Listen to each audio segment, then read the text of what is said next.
విషయమే అయినప్పటికీ తప్పని పరిస్థితిలో ఈ సమావేశం ఏర్పాటు చేయాల్సి వచ్చింది. అయితే నిన్న మాజీ మంత్రి గారు మాట్లాడుతూ ఒక అగ్రికల్చర్ బిఎస్సి చేసి ఒక సైంటిస్ట్ అయినటువంటి ఒక అమ్మాయి చనిపోవడం బాధాకరం.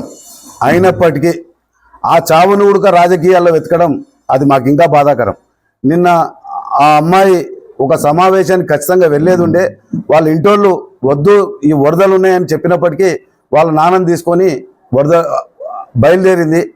బయలుదేరిన క్రమంలో వాళ్ళ ఆ వాగులోకి ఇరుక్కున్న తర్వాత వాళ్ళ ఇంటోళ్ళకు ఫోన్ చేసి ఇట్లా ఉంది పరిస్థితి అని వాళ్ళ అన్నయ్యకు ఫోన్ చేస్తే వాళ్ళ అన్నయ్య 100కు కాల్ చేస్తానేనా అని చెప్పే లోపలనే పైన 3 చెరువులు తెగిపోయి ఆమె కొట్టుకోపోవడం జరిగింది. దీన్ని కూడా రాజకీయానికి వాడుకోవడం చాలా బాధాకరమైన విషయం. విపత్తులు వచ్చినప్పుడు అధికార పక్షం తన పని తాను చేసుకోపోతుంటుంది. పాలక పక్షం చేస్తున్నటువంటి పనిని చూసి ఎక్కడైనా సమస్య వస్తే ప్రతిపక్షాలు దాన్ని వెలికి తీసి చూపేయాల్సిన బాధ్యత ఉంటుంది.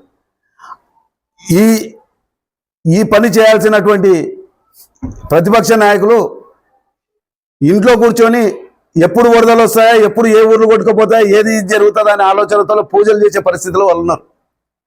ఈరోజు ముఖ్యమంత్రి, మంత్రులు, ఎమ్మెల్యేలు, కార్యకర్తలు ఎంత వరదలలో తన ప్రాణాలకు తెగించి పనిచేస్తున్నటువంటి విషయాన్ని వాళ్ళు గమనించాలి. ముఖ్యమంత్రి గారు ఎక్కడున్నారని అడుగుతున్నారు.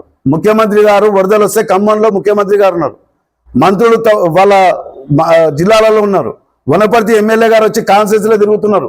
అన్ని చెరువులు గుట్టలన్నీ తిరుగుకుంటూ ఎక్కడ ఏ విపత్తు వచ్చినా ఎసంటిది వచ్చినా ఎదుర్కోవాలి మనం అనే ఉద్దేశంతోన మా స్థానిక ఎమ్మెల్యే గారు తిరుగుతున్నారు. ఏ జిల్లాలో ఎక్కడో అవసరం లేదు మనం మాట్లాడాల్సింది. మొన్న లాస్ట్ టైం జరిగినటువంటి 2 ఏళ్ల క్రితం ఈదుల చెరువులో 2 పిల్లలు చనిపోయినారు. మళ్ళీ అప్పుడు మీకు కానీ మీ కేసీఆర్ కానీ హెలికాప్టర్లు వేసుకొని తిరిగే ఇది లేకపోయినా వాళ్ళని కాపాడాల్సిన బాధ్యత మీ పైన లేకపోయినా విపత్తు వచ్చినప్పుడు ఎవరైనా ఏదైనా సంఘటన జరిగినప్పుడు దాన్ని బాధాకరమైన విషయం కనుక దాన్ని బాధపడుతూ ఏదైనా సమస్య రాకుండా చూసుకోవాల్సిన బాధ్యత కూడా ప్రతిపక్షాల మీద ఉంటుంది. తప్పు పట్టాలనే ఉద్దేశంతో మాత్రమే ఈ విధంగా ఎప్పుడు ఈ ప్రభుత్వం మీద నిప్పులు వెళ్దామా, ఎప్పుడు ఈ ప్రభుత్వాన్ని పట్టగాల్సి మీనేతమనే ఉద్దేశంతో మాత్రమే వీళ్ళు ఉన్నారు. ఇంతకు మించి వేరే ప్రజలకు సాయం చేయాలి, ప్రజలకు ఏదైనా ఆపద వస్తే ఆదుకునాలే, ఈ ఆలోచన మాత్రం ఏమాత్రం ఈ ప్రతిపక్షానికి లేదు. పాత ఇండ్లు, రేకుల ఇండ్లు ఇవి కూలిపోతాయి, ప్రజలు చనిపోతారు ఇవని. అయ్యా ఫస్ట్ మీరు నిన్న ముఖ్యమంత్రి గారి సమీక్ష సమావేశాల్లో జరిగినటువంటి మాట ఏంటంటే ఏ